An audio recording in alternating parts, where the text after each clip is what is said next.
Hoskins, Managing Director of Evolution Energy Minerals. We're developing the Chilalo Graphite Project in Tanzania, which is a development-ready coarse flake graphite project.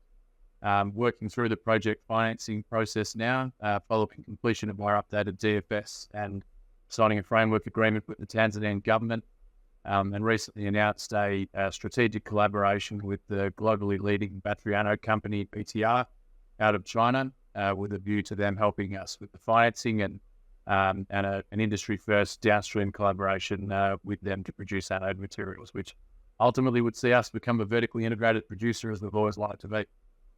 And hopefully at scale, because I think that this is a big move for you guys. So let's talk about the strategic collaboration alliance with BTR first. Who are they? Why is it important that you're working with them? Yeah, so very clear global number one anode company. So they produce 26% of the world's anodes. When you're talking natural graphite, it's 60% of global market share. So they're massive. They sell to the who's who of battery manufacturers. Tesla, Panasonic, LG, SK, BYD, CATL are all of their customers, and so if you're selling fine flake graphite, then you'll know who these guys are. And so the reason for wanting to deal with them is we want to be vertically integrated. Our fine flake offtake was available, but rather than just selling fine flake offtake as concentrate, we wanted to use that offtake as strategic leverage to become vertically integrated. And BTR's business, huge $3.4 billion company with substantial Chinese operations, but they're looking to go global and to continue the huge market share they have in the US and Europe. They're not going to be able to supply that from China anymore, and they need a partner to take that to the US, and that's certainly the role that we're hoping to play. Okay, so explain to me why do you think it's important to be vertically integrated? What's that going to do for you? Why not just supply coarse graphite flake to the market? What vertically integrated is going to do what for you? It's additional margin capture, which if obviously being a mining company, you might not have the technologies or know-how to do these things by yourselves, and that's why partnering with a leader like BTR really helps. But really value capture, and it's a means to become the successful graphite companies in the world are all vertically integrated. They're not just mining companies. We certainly hope to be one of those. Right. So tell me what that negotiation, that discussion, what that agreement looks like, because obviously you've said $3.4 billion US market cap company versus a 35 million Aussie dollar company. You feel the negotiation would have been slightly uneven there. So how did you hold your own? Yeah, I think I met them back in 2018. We have a Chinese advisor who went to university with the chairman, so she knows him very well. And they've been looking for an international natural graphite partner for some time. There's been a lot of groundwork over many years going into establishing the quality of our project and product. And I'd say it's probably been more so over the last 12 months, sharing of product for testing, the introduction of the Inflation Reduction Act in the US, which, as I mentioned, that's caused BTR to understand if they want to maintain their market share, they're going to need to work with a partner.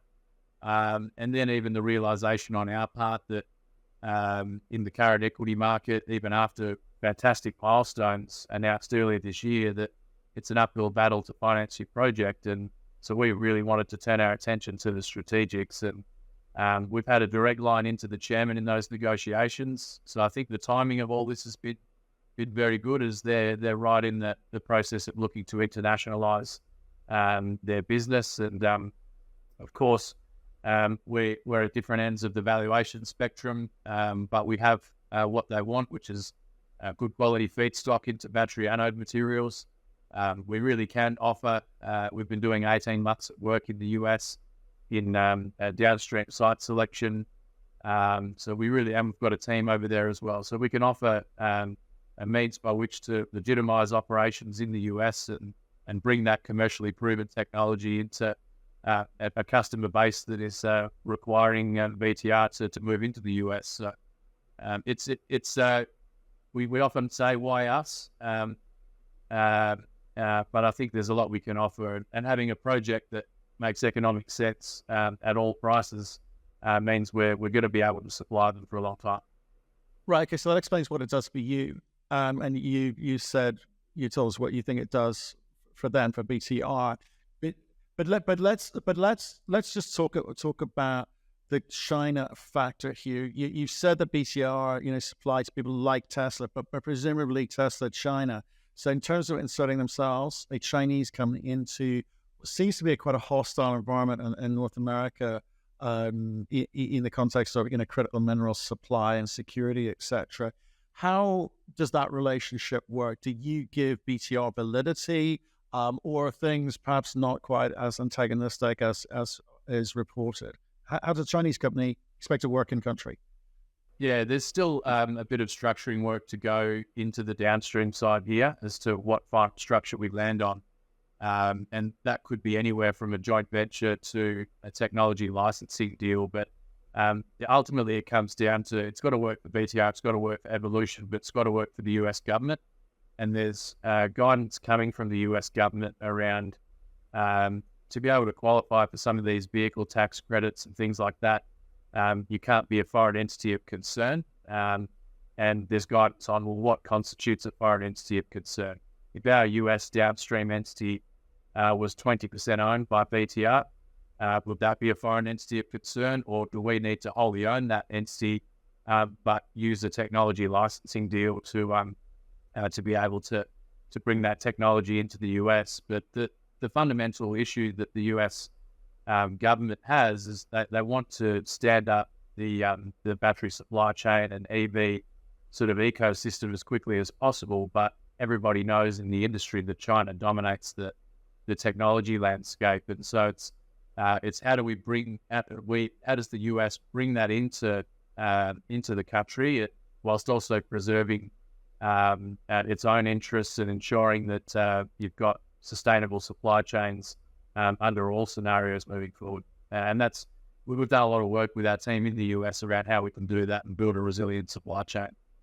Yeah, it's been a funny. I know last time out you were talking about this question of timing, in terms of timing for graphite pricing. Obviously, you did want to be vertically integrated, and it was a question of when. Did you feel at all pressurized into making the decision to go with a Chinese entity because there's no money out there in the marketplace, or was it a question of actually, given their track record, technically these guys solve a lot of problems for us and help us with this vertically integrated desire that we have, and it was a question of having evaluated the qualification process for whether it be funding or tax credits or the ability to actually insert yourself into the US market, you felt you could overcome that. So what were those discussions like? So I'm intrigued. Yeah, like I said, 4 or 5 months ago was the real push to start looking at the strategic side. And the last 18 months on the downstream, that desire to be vertically integrated, we've been pursuing a strategy with technology partners based in the US. And obviously, a lot of those new technologies aren't yet commercially proven. They're not yet expanded into commercial scale and working. So we wanted a number of things out of this transaction. We want upstream funding to help us build our mine in Tanzania. We want offtake on the fines for an interim period until we get our downstream going. And then if we could, we get technological assistance or funding assistance for the downstream. And the Western parties we were talking to could meet the first two criteria, providing funding and happy to take product, but they were still working their way through the technologies. And the assessment of our CEO of our downstream subsidiary, who's got a lot of experience in commercializing these sorts of technologies, was that we could be looking at 5 years to commercialize these new technologies, whereas we can access proven technology, we can get into that rapidly growing market as quickly as possible, which I think is very important to be de-risked and to fast track into that market as quickly as possible. We don't want to be waiting till 2028 or 2030 to be trialing and erroring with new technology. Well, absolutely. If I look at some of the conversations that have been happening, again, slightly negative conversations in terms of funding coming out of North America, in terms of who they considered to be friends and who they considered not to be friends. Some of the messaging was, we will not fund any company who's got any link of the chain which involves China, right? So what, again, you must have thought this through deeply. So you've got obviously this offtake Chinese partner. You've got the technology side with this Chinese partner. Do you therefore have access to money out of Asia, China, or money out of Asia now, and you feel that is going to be your route to market? Or do you think that those were strong words, badly spoken, and in fact there will be North American funding available to you if you're going into the North American market? Yeah, I think on the downstream side, so if we're talking about funding a potential downstream entity, the DoD, so Department of Defense and Department of Energy funding out of the US government would likely be discounted, or not discounted, would likely be unavailable to a company like us. And so I think we had to get comfortable. I think it's worth noting that the grant funding coming out of the DOE is accessible income, and so the funding that you get gets taxed, and so it's not maybe as great as it sounds. And it also comes with hooks from the US government as well. That's not to say who's going to say no to non-dilutive government funding on extremely favourable terms, but I think when you're seeking to partner with a company of the calibre of BTR, and I'm still trying to wrap my head around, well, what is it like to be partnered with a global leader? The amount of commercial funding and I guess opportunities that present are significant. And so I think commercial funding, be it debt or equity, for that US operation, or alternatively even Evolution eventually becoming listed in North America, I think could really help with the downstream funding. Upstream's a different side of the coin. Absolutely. But why the emphasis on North America? You've got an asset in Tanzania, traditionally better understood by the European market. You've got a Chinese partner who the Europeans have not given up on because of the importance of the trading relationships there. What's the fascination with North America as a destination for your product or products? Yeah, look, and this doesn't have to be North America. I think between us and BTR have spoken about North America, but the agreement also says that sort of failing being able to come up with a commercial and sort of appropriately structured venture there, then we would seek to move to Europe. We know that the BTR have plans in Europe and have already announced on the cathode side of their business seeking to invest $1.2 billion in a cathode plant in Morocco, around that sort of part of the world. So there's no question that there'll be other opportunities, but between us at the moment, we wanted to try to assess what we might be able to do in that North American market. Okay, so there's no commercial imperative on behalf of BCR to go North America. They are flexible. The commercial realities apply. You will go where the market is, okay, and where the market allows. Before we get ahead of ourselves, let's talk about Tanzania. How are things in country? Because obviously that's where the goods are. Yeah, absolutely. So we've been doing business there 9 years with this project, and obviously been there through some of the challenging times. And under the new president and her government, the last 2 years have been a real welcome change to foreign investment and mining. And the tool they've used to provide that confidence is a framework agreement. So I guess historically called mine development agreements and these sorts of things, but gives us certainty of the fiscal terms so that we have confidence to invest substantial amounts of money in building a mine. And we signed that in April of this year. And that's very helpful to the project financing process that we're running at the moment. Right. Okay. And obviously, the market, you get a nice reaction in the market to the announcement. You popped up a bit, but it's still, you're still kind of at levels which don't necessarily correlate with your MPV at all. I guess there is that still. Do you think there's still that kind of lingering question over the kind of the capex, which was compared to 2 years ago, is 40% higher? Have there been any changes there, up or down, which may help or change people's sentiment towards what you should be valued at? No, like I think the project economics stand through. We only announced them in March, but I'd say that all developers in graphite sit in a similar boat where they all trade at substantial discounts to net present value. And our hope is this transaction with BTR, the injection of another strategic investor alongside the Arch Sustainable Resources Fund, who has 25% of our register, so 9.9%. So you've now got 35% of the register supportive all the way through to FID. We hope that this can be transformational for the company and signal that we will be the next graphite producer, and really elevate ourselves out of that pack and start to get some real value reflection. I think in general though, graphite valuations have suffered recently, just due to the pricing environment for graphite, particularly graphite fines. There's been a lot of new synthetic graphite coming into the market, new supply over the last 12 months, which has brought synthetic prices down, which is the competitive product for natural spherical graphite. And so, it's brought pricing down. Sierra Resources, that I guess the main stock everyone follows, producing in Mozambique, have struggled through this year as well. And so I think that's dragged everybody down a little bit. But certainly we want to step out of that shadow with a global leader in BTR and be able to make money in all markets. So.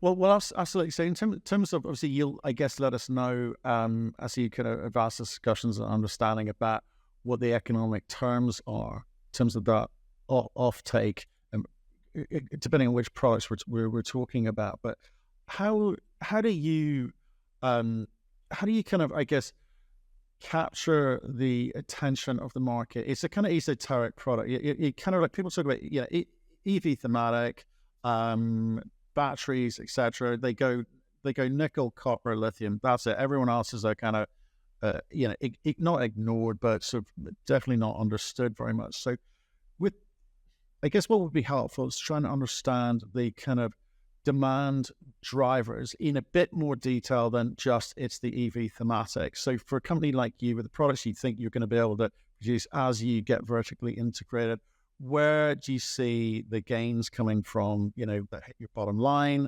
that, maybe help you re-rate? I think one of the challenges that investors face is the opacity of the market, pricing, demand, applications, and these sorts of things. And so my feeling is that investors want to see product validation from parties that heard of them before. It's why people love hearing Tesla or love hearing Ford or whatever it is. So it's validation.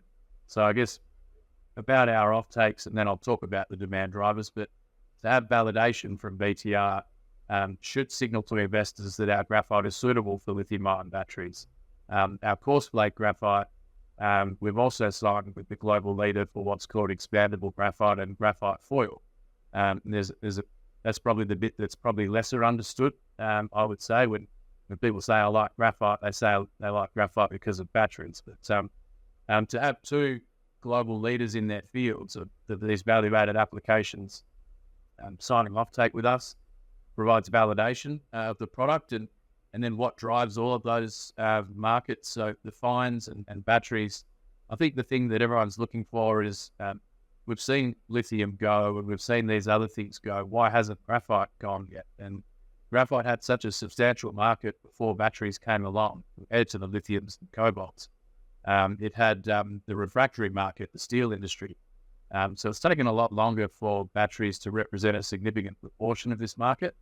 It's also a market that China had plentiful amounts of graphite as well. And so there's no doubt the demand driver on the fines is batteries.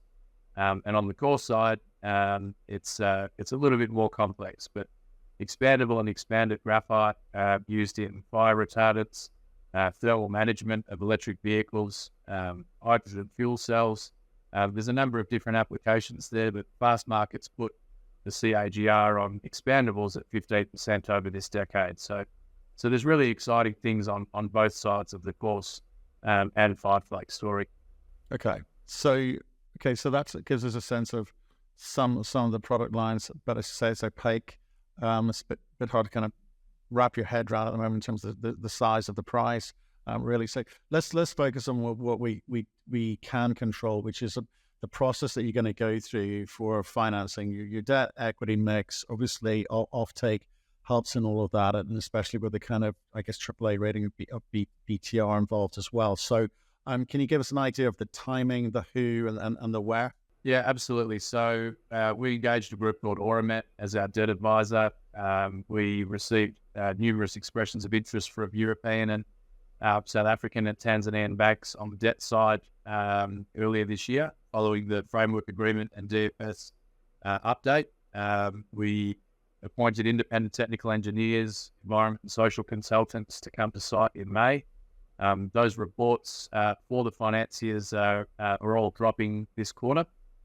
So by the end of the third quarter, all of the banks will have the big package of all of that due diligence information, as well as being in the data room. And then I think by the end of the year, we should be in a position where we've got a syndicate of banks for the debt piece. Now, we're talking about $120 million capital cost, but with all the working capital and everything else, we're talking about probably $150 million US dollars. And I'd say probably 50-50 debt equity split is what we're looking at and talking to the banks about, which would then leave an equity check. So the benefit of having a strategic investor like BTR, who they don't care, I would say they don't care. They're not in this to be a 9.9% shareholder of a listed company and play the stock market. They're a strategic investor who look to take strategic stakes in mines, and that provides optionality as to where that equity comes from. Can we mention 35% of the register in Arch and BTR being there to follow it? We hope many more of our shareholders will continue to follow this through FID. But to have a potential project level equity sell down from a BTR at valuations closer to NPV rather than being tied down to your market capitalization. There's also a number of milestones between now and FID we hope to hit to obviously get some better share price appreciation and be tackling this from closer to a 1-to-1 ratio of the equity we're raising to our market cap.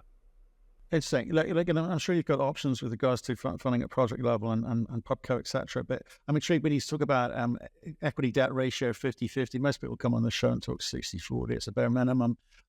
What are the I guess what are the variables that the banks and the funds and the other investors that you're talking to look to, which makes them lean towards a slightly more cautious approach on the debt component? Is it the size of the company? Is it the Chinese connection? Or is it, what is it? So the cash flows can support a higher level, I believe, but banks are conservative. There hasn't been a debt financing in graphite yet. It's worth pointing out, and that's because of the market, opaque pricing, and banks are going to factor in risk with being conservative around how much they'll lend. And so I think there's a number of reasons why the banks that are interested in our project. It's high margin because of the flake size. It's low capex compared to peers. So the overall quantum of debt we're seeking is much lower than a $200-300 million capex that many companies sit in that bracket. Amount of marketing work over the last 9 years that me and my team have done. I've spent more than 300 days in China now and 35-40 trips meeting all these different end users. So it's not just the off-takers we've announced, it's all the other people sitting behind those guys that have tested this material. I really think that marketing element is critical to the banks. having strong project sponsors like Arch and BTR, and our project manager or exec director built Cyrus Balama project. So we've got execution experience in this commodity in Africa. So there's a lot of those things, I think, are reasons why the banks are interested in our deal. We're closing it out. I think the critical piece is going to be getting them comfortable in the price and the counterparts for the offtake. Right. And I guess at 32% IRR post-tax and just over a 3-year payback, you'll be looking to, post ramp up and actual cash flowing, you'd be looking to refinance that anyway, I suspect. Yeah, absolutely. I guess if we've got reasonable banks coming in the first instance, I guess we can play that out. But you're absolutely right. Within a year or two, with an established cash flow and being able to demonstrate the pricing that is in our study, then absolutely, you could have a lot greater comfort in, and maybe that helps finance expansions as well. Right. Well, look, Phil, I appreciate the update. Exciting news. Well done on getting such a big and frankly market-leading company on board. Stay in touch. Let us know how you get on, okay? No worries. Thanks, Matt.